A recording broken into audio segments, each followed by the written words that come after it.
కుత్బుల్లాపూర్ నియోజకవర్గంలోని షాపూర్ నగర్ పూర్ణిమ విద్యానికేతన్ స్కూల్లో చిన్నారిపైన జరిగినటువంటి అమానుష దాడి ఘటనపైన అధికారులు స్పందించారు.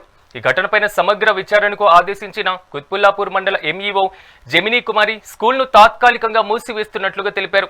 జిల్లా విద్యాశాఖ అధికారుల సూచన మేరకు స్కూల్ పైన కఠిన చర్యలు తీసుకుంటామని వెల్లడించారు. ఈ దాడిలో తీవ్రంగా గాయపడినటువంటి చిన్నారి హాస్పిటల్లో చికిత్స పొందుతున్నట్లుగా తెలిపారు. ఇప్పటికే ఈ కేసులో స్కూల్ ఆయా అదేవిధంగా ప్రిన్సిపల్ ను అరెస్టు చేసి రిమాండ్ కు తరలించారు.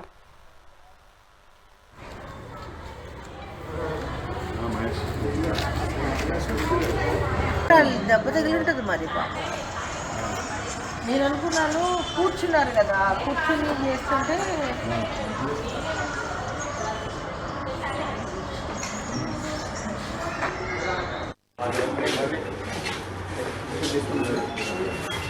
వచ్చింది మేడం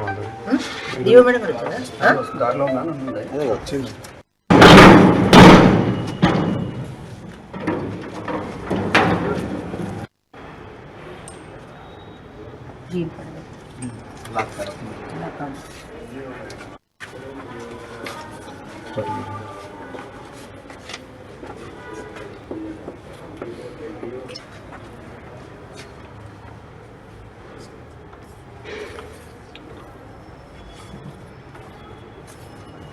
వెంకటేష్ యుఎస్ఎఫ్ఐ మేడ్చల్ మల్కాజ్గిరి జిల్లా ప్రధాన కార్యదర్శి.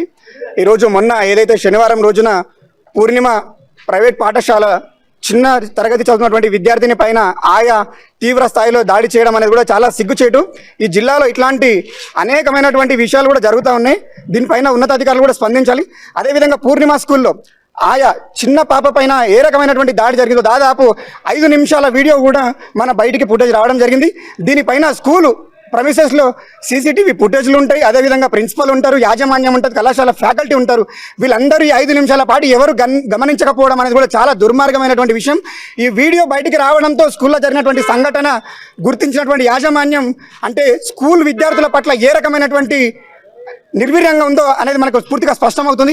ఎవరైతే ఈ ఘటనకు ఆ చిన్నారి పసిపాప పైన 2 కాళ్ళతో తంతు 4 నిమిషాల పాటు ఇష్టం వచ్చినట్టు కొడుతూ మానసిక ఒత్తిడి గురిచేస్తూ చిత్రహింసలకు గురిచేసినటువంటి ఆయా ఎవరైతే ఉన్నారో వారిని కఠినంగా శిక్షించి ఆమె 70 ఏళ్ళ వయసు ఉన్నటువంటి ఆయాని ఈ స్కూల్లో ఆయాగా పెట్టుకోవడం అనేటువంటిది చాలా దుర్మార్గమైనటువంటి చర్య. చిన్నపిల్లలకు వాళ్ళ తల్లి లాంటి వయసు ఉన్నటువంటి వాళ్ళని ఆయాగా కేటాయించినటువంటి పాఠశాల యాజమాన్యం 60-70 ఏళ్ళు ఉన్న వాళ్ళు ఏ రకమైనటువంటి వాళ్లకు పనులు చేస్తారనేది కూడా ఒకసారి ఆలోచించాలి.